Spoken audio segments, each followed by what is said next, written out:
Hello, welcome to another episode of Jim's Allotment Garden.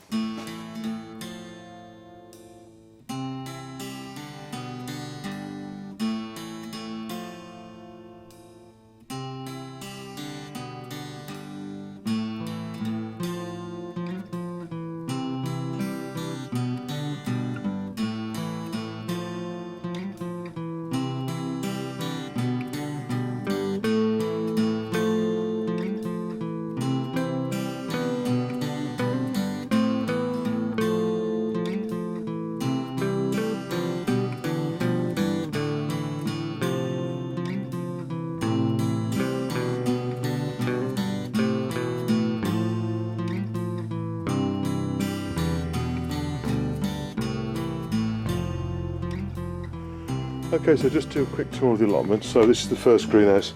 On this side here we've got all of the tomatoes in now. So as you can see, all the beans, everything's been cleared out.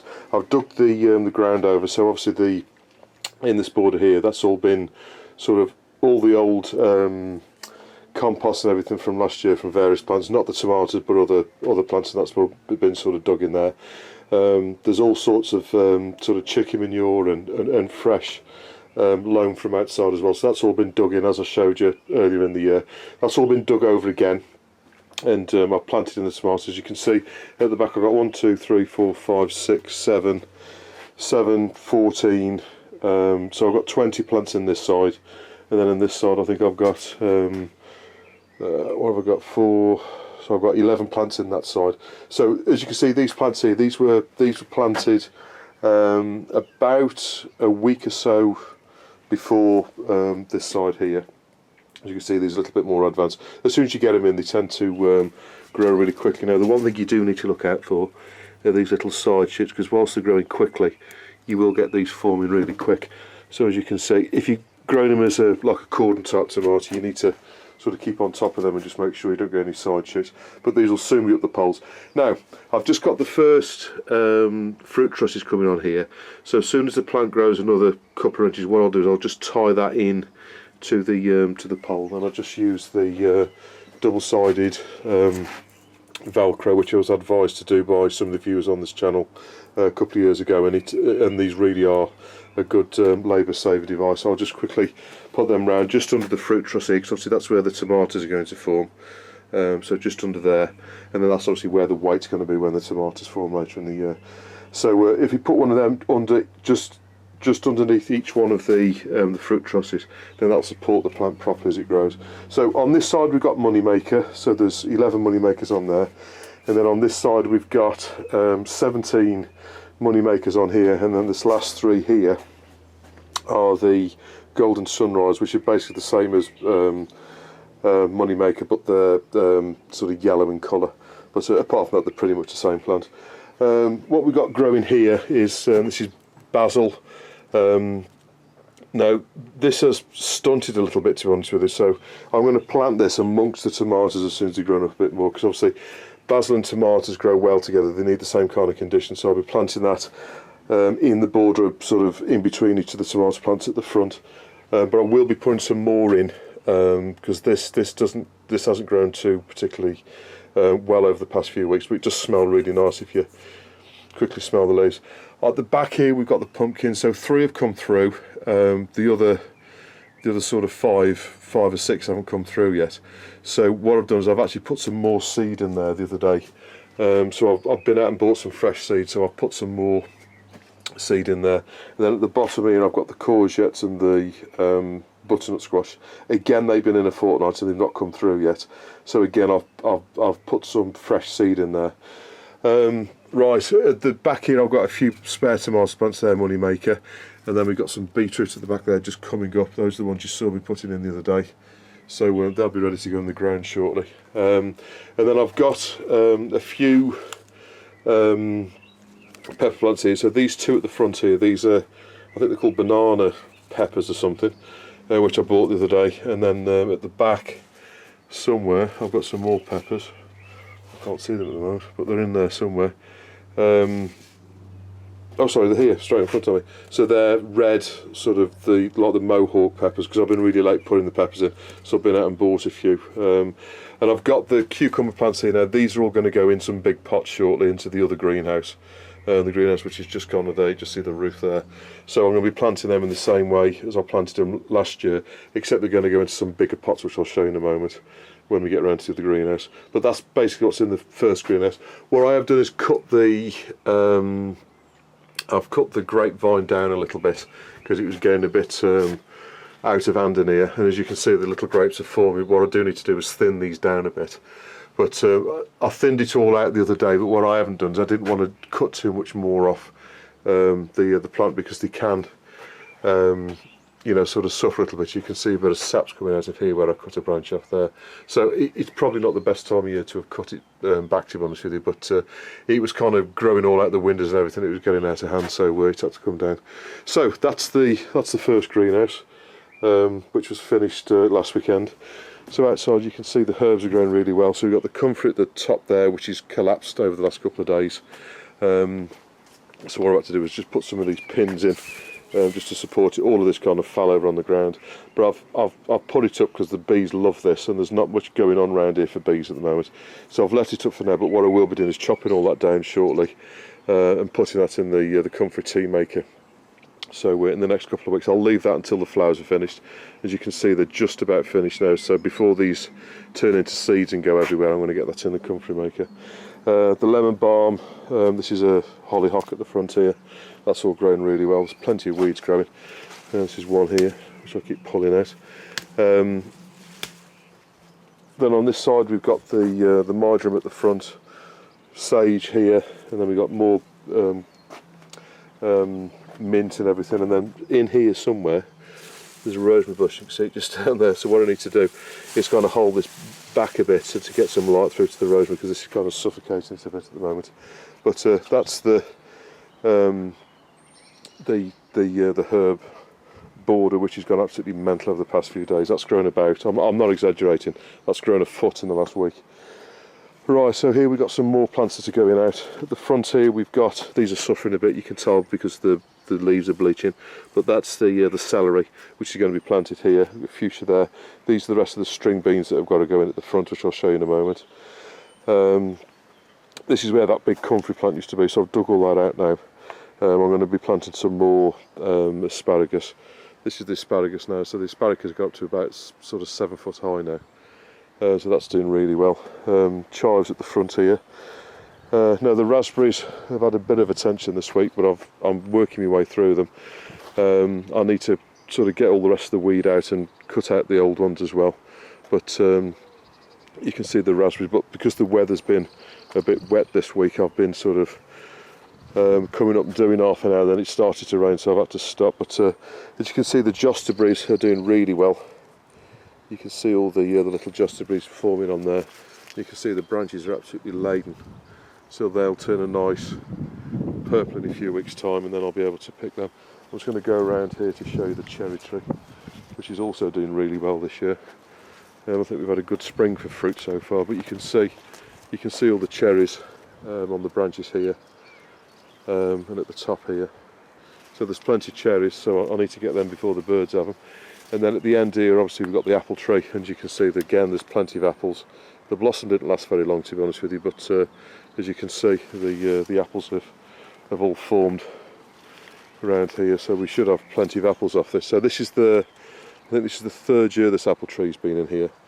And as you can see, it's really started to fruit well. So I need to stop this one at the end of this year, so that's going a bit too far over the end. But the espalier trees, I'm going to give them a good trimming back at the end of this year. As soon as they finish fruiting, I'll give them a good trim down, particularly the cherry tree.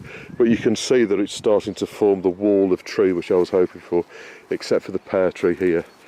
Now this is one thing, I've not got another, unfortunately the pear tree died last year, so what I will be doing is getting another one. I know I've been saying that now for 12 months, but I've not found the right one that I want, so I'm still sort of working on that. The strawberries are doing really well. We have picked some strawberries already. I don't know if you can see, but they're all starting to come through at the bottom there. You can just see some ready, so I'll need to pick some more, but obviously with this rain I need to pick them sooner than later, because obviously when they get wet that doesn't do them well. The weeds have been absolutely terrific over the past couple of weeks. They've really come on. So all of this has been weeded. I've hoed all this down between the potatoes. So this is the first 5 rows of potatoes. These are all kestrel potatoes, and I've been down each of the rows, as you can see, and hoed between all the weeds, so you can see how much weed there was. It was kind of growing to probably about 9 or so inches high. So that's all been chopped down now, and hopefully that'll all sort of die back, and then I'll go up again and hoe them up in a couple of weeks. The sweet peas are doing really well. They kind of stalled a bit when I first put them in, but over the last couple of weeks they've really started to pick up. So these should really take off now and sort of grow up the poles. Right, in the first tunnel you can see these are the this is the kale plants that I showed in the last video. So these have grown even further now, so they're really nice and sturdy plants. You can see the weed on the floor here. It's there was no weed at all in here. I'd say probably 2 weeks ago there was nothing, and now look at it, it's like it almost coming up to like a lawn. But the kale's doing really well. This side we've got the calabrese or the broccoli, and that's sort of really doing well. So I've been lucky, I've not been needed to water this weekend because we've had so much rain. But over the past weekend we've probably had about, I'd say probably about 4.5 inches of rain. So they've had a really good watering, but obviously the weeds have been watered as well, so I need to be up here trying to get them out. So it's kind of a juggling act this time of year between putting plants in and weeding between the ones you've already put in. So this is the sunflowers. These are the giant sunflowers, and you can see they've really grown. They've grown probably about 9 inches since I put them in. So when I first put them in, they were kind of down here, sort of level, and now they're almost at this bamboo stick going straight across. So they've done really well. So they need to be tied back before too much longer. Again, the next 4 rows of potatoes here, those have been weeded. I've hoed all the down each of these rows, so they're all done. The onions I've started to hoe at the other end, but I need to come up with the onions. What I find is it's easy to sort of get down and do it by hand and pull the weeds out by hand rather than hoeing them. I tend to damage it too much when I hoe it, to be honest with you. When you've got large either straight rows or you've got sort of plants like this where they're quite big, I find it quite easy to hoe. But when I've got onions that are only kind of 6 inches apart, you can go up the rows, between the rows quite easily, but I find you can catch your onions a bit if you're not careful. Right, so they're all the onions there. So there's 8 rows of onions. Here we've got the parsnips, which haven't come up yet. I've not seen any yet. There are a couple that could be parsnips, like that for example there looks like a parsnip. I don't know if you can see that. So there are a few coming up here and there, but they're not old enough yet to be absolutely sure that they are parsnips, but they should be up in the next couple of weeks. This is the spinach that you saw me putting in. As you can see the rows starting to come up now. Now I've noticed these have been pecked a bit by, I think, birds. Or it could be a beetle actually, because there's little teeny holes in there. So I need to keep my eye on that, but what I might need to do is put something, some fleece over them or something till they get a bit bigger. This tunnel here, I've got to be honest with you, I've not done anything with yet, but you can see all the spinach has gone to seed in there, and I'm feeding that, like this first batch here, I'm feeding that to the chickens at the moment. They're having a feast out of that. So I'll be working my way through there in the next couple of weeks, clearing that out, and then this year the pumpkins and the courgettes and everything like that are going to go in this tunnel. So that's basically what's going to happen in there. So I don't need the ground quite yet, which is why I've not been too worried about preparing it. But what I will be doing is getting the spinach out and then digging that over roughly, and then the actual plants will come this end near the door, and then they can grow that way and they can be contained, because things like pumpkins and butternut squashes can sort of go all over the place. And I thought, if I got it in the tunnel, because of the shade that the mesh gives you, they'll grow a lot better. They'll keep damper, which is better conditions for them, and they're sort of contained. So if they grow all over the place, it doesn't really matter as long as they're contained within there. Right, this is the rhubarb, of course. We've already cropped probably about, I'd say probably about 25-30 kilos of rhubarb this year, so it's doing really well. There's plenty more on there, but what I always say with rhubarb is don't pull it all. Always leave at least a third there that grew. Otherwise, you weaken the plant too much. So as I say, I've already picked probably about 30 kilos off there. This is the last 3 rows of potatoes, which are doing really well down here. This is the damper end of the allotment. As you can see, I haven't had a chance to get up here with a hoe yet. So this is what it looked like. Well, not quite. It was a bit worse than this, to be honest with you, because this was the last lot to go in. But you can just see the weed there that's grown in the last couple of weeks. There literally was nothing here a couple of weeks ago, and you can see between the rows. So I'll get up there the next couple of days with the hoe and get all that cut back. And at the front here we've got the beans. So the beans, the structure went up a couple of weeks ago. I didn't cover it this year because I covered it last year on the videos. But I've put the first sort of 2/3 of the front row in. Obviously the rest of them are by the greenhouse at the top, so I just need to put them in as soon as I get a bit of dry weather. I did get a question on the channel about how do I tie them together. I just put cable ties in, sort of like that, I don't know if you can see. So I put the canes in the ground first, and then put the top pole in, and then basically just tie it at this end and at that end, and then you just go back and fill in the remaining ones. I find cable ties are the cheapest and easiest way and the strongest way of doing it. So you can get a bag of 200 cable ties for about £2 if you go to the right places. So they're not expensive way to do it, and you can very quickly put a row of bean canes up, and it's nice, quick and easy and cheap, and it's the strongest way of doing it. Always remember though to put an angular one in, so that stops the whole thing from sort of swaying backwards and forwards. It makes it nice and strong. Right, I've planted calandrias all the way along here as normal. They've not grown in some places, but in the path they're growing really well, so I just wanted that row to be on there, but that's the way things have gone. These are self-set ones at the front, but the ones that I've set at the back haven't grown quite as well. So I've planted up to there so far, and then I just need to plant the rest in when I get a bit of dry weather. But that's what the front of the allotment looks like. So at the back here, I'm not quite sure I'm going to plant here, but one thing I do know is it's going to have plenty of chicken manure on it. So I'm going to dig all this over, get these weeds out, and rotivate it all over ready. I'll obviously rotivate all this in as well. And I'll be planting something here. I'm not quite sure what's going to go there yet, but I'll be planting this out, because obviously this is where the pumpkins and that went last year. What I might do is put the courgette plants here, and then put the butternut squashes and the pumpkins in the tunnel. But I'll be digging this over the next couple of weeks and getting this weed out. Again, there was no weeds here at all 2 weeks ago, and they've just gone completely mad.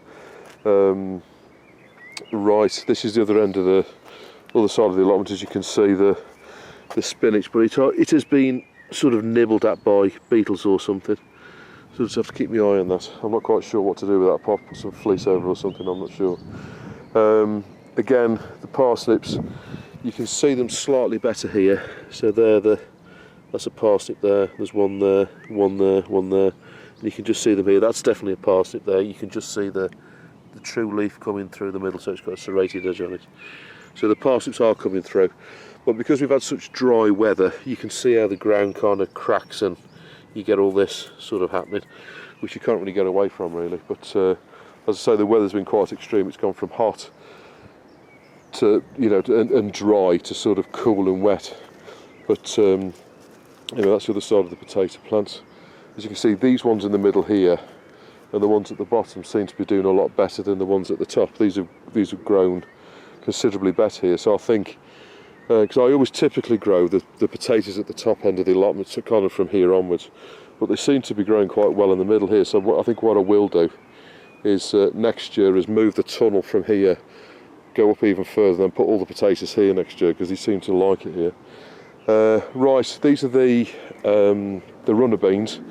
Now these went in 3 days ago, 3 or 4 days ago. So the structure is exactly the same but shorter. So I've got bar at the top, and then obviously put the 2 canes in at the bottom up to a point, and then just tying at the top here with some cable ties again. and then I've just put 2 diagonals, one this side and then one sort of coming up at a diagonal on that side, just to give it strength. And then you should find that the beans will find their way up. So like this one here, you can see it's already starting to wrap its way round the pole there, so they should find their own way. I've put this perspex in front for 2 reasons. One, so as I'm walking up I don't knock the plants, but secondly, last year they were struggling to wind themselves around the poles, and I thought if I put that there, that's going to help the wind from stop sort of bashing them a bit. So that's why the plastic's there. But as soon as they've started to go up the poles, I'll take this plastic back out. Right, so just up here we've got the other side of the potatoes. So just so you know, these potatoes went in first. The ones in the middle there went second, and the ones at the end were last.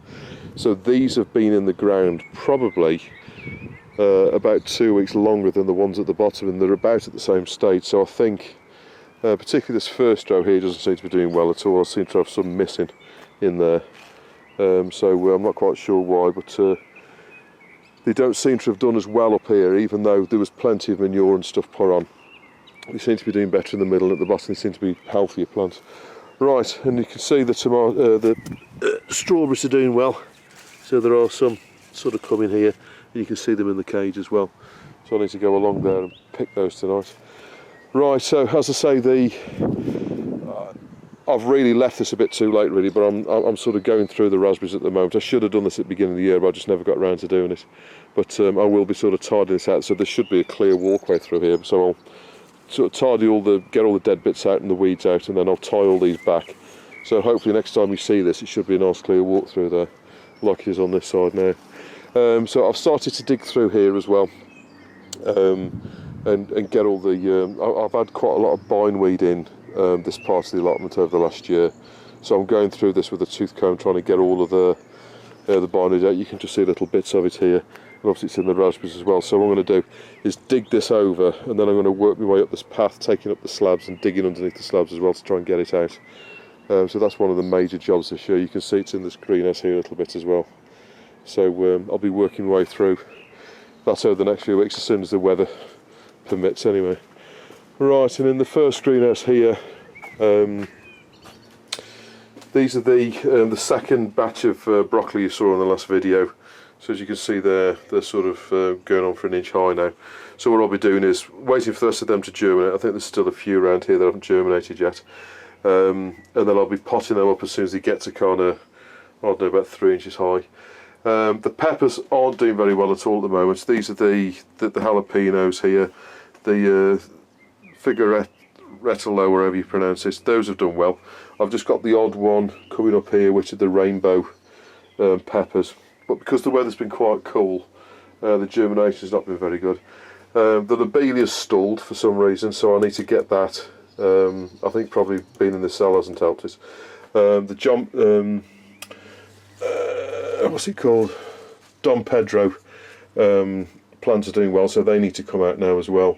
The strawberries are a complete disaster, to be honest with you. I've had one strawberry actually grow.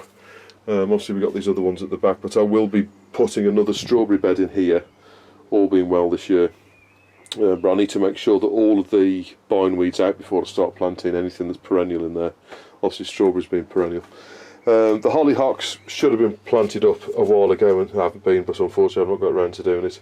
Those are just some spare onions and stuff there that were left over. And we've got some more tomato plants at the back here that didn't quite make it to the greenhouse, but they may well be potted up. And these tomatoes here, these are the Gardener's Delight. These are the little cherry tomatoes. Now these are a bush type, so these aren't. These are bush. So all of the side shoots on here, I'll just leave them to grow. You know, they're not cordon type, as in just one sort of trunk, if you like. So those will be planted into a big pot and put at the end of the other greenhouse, sort of up there in like the end of the path, if you like. I've managed to get these boxes. There's a couple of boxes that I've been given by a friend. And what I'm going to do is plant the cucumbers into these for the other greenhouse. So that's something new for this year. But what I'll be doing is sitting those two in these trays, so I can water them from the bottom. And then I'm going to try and put 3 or 4 cucumbers in each one.